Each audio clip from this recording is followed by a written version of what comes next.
Hey, it's Mikey Arugula here. I'm in New York City right now, March of 2026. And where I am is in front of Christie's. Today is the Jim Irsay exhibit. He is what we call a maniac Beatle collector. He's got all these rare items that Mikey can't afford. And they're all in one place today. It's an opportunity of a lifetime to see some unbelievable Beatle memorabilia and collectibles. Stuff that is outside of Mikey's attainment, and they were owned by the Beatles. So let's go see what's inside to show you this Beatles collection. All right, it's unbelievable. I'm gonna walk you through each item. So have a good time and enjoy it. Hey, let me first tell you about Jim Irsay.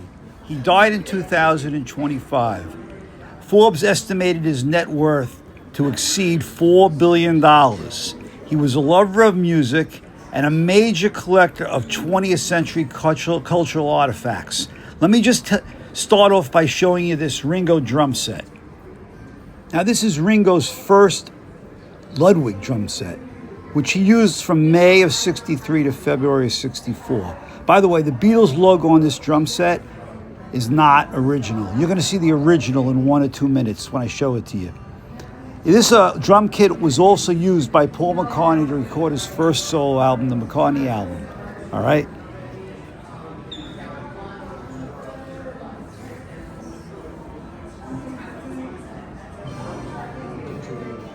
Okay, so here it is. This is what 70 million people saw on February 9th, 1964 on the Ed Sullivan Show. This is the holy grail of Beatle memorabilia collectibles.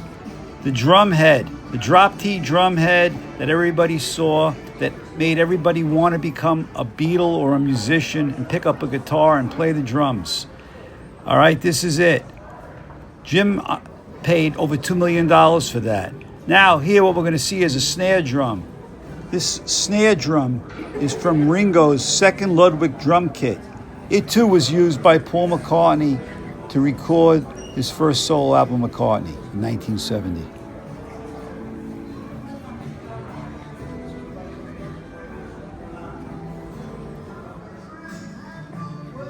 Here's a Rickenbacker that John played during the Christmas shows from 1964 to the beginning of 1965 in January. By the way, John gave this guitar to Ringo in 1968.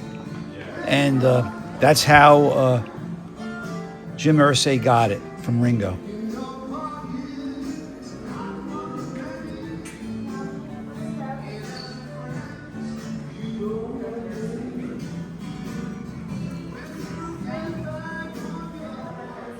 Now on this piano, called the Broadwood Upright Piano, during the Sgt. Pepper sessions, John Lennon composed Lucy in the Sky, A Day in the Life, Being for the Benefit of Mr. Kite, all on this piano.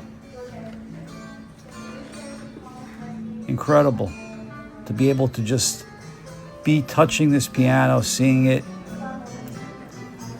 Imagine owning this.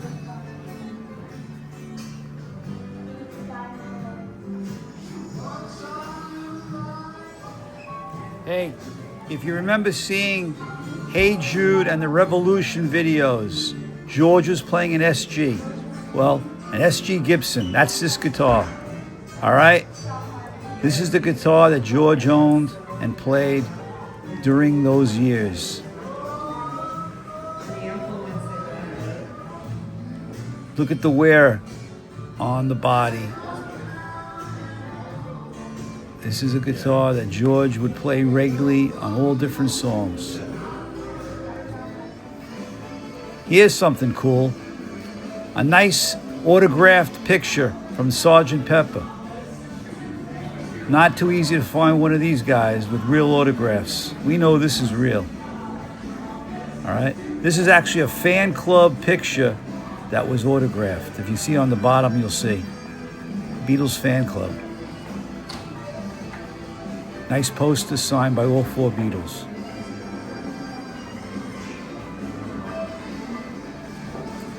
This is handwritten lyrics by Paul McCartney for Hey Jude. Jim Irsay had this just hanging out, and he was sharing it with the world.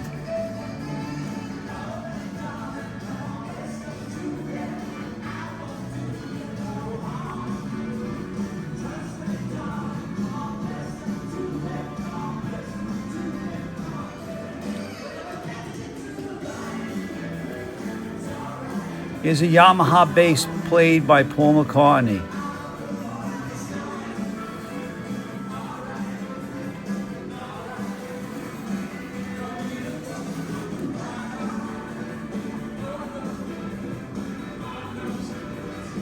(1979 to 84). Here's a little piece of jewelry. Ringo's known for his rings. Well, here's one of his rings.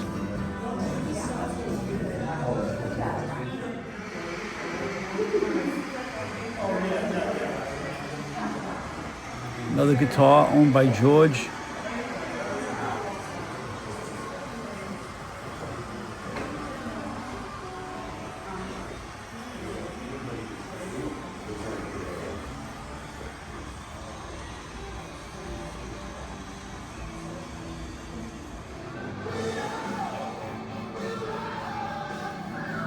Here's another guitar by John, a Gretsch.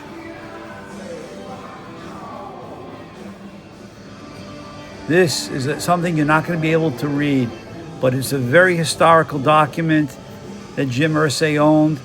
It was the affidavit by Paul McCartney, which was about the breakup of the Beatles, and the handwriting is John Lennon's handwriting, which, if you got a chance to read it, was disputing many of the comments that Paul was making. All right, there was a lot of anger in the handwriting of John. He was disputing and basically saying Paul is full of crap. All right.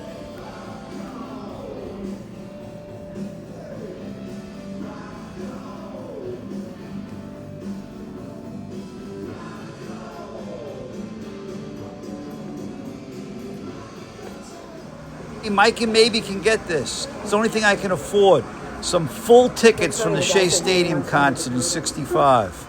All right, probably going to go for 10 grand. Hey, here's some autographs that are in the Cavern Club original booklet from the early '60s.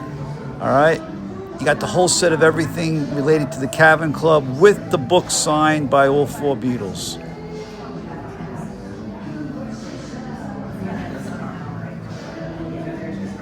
Nice. Ringo was actually Brian Epstein's business card.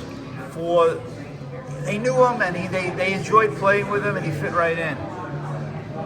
Because they were kind of goofy. Here's an autographed picture, pre-'64, signed by all 4 Beatles. 1962. This is a 12-string that George would play. He actually played this on the '66 tour.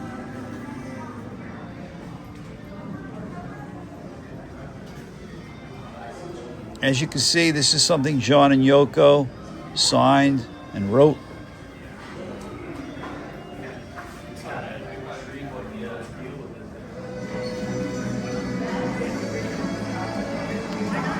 Another guitar used by George, probably during the making of All Things Must Pass.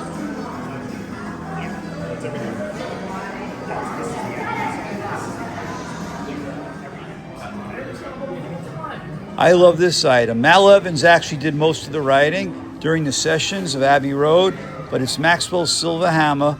And towards the bottom, you'll see corrections and words written in red by Paul McCartney.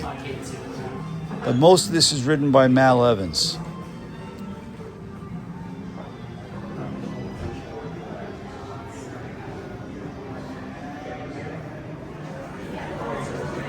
This is directly from the airport. A sign from the airport.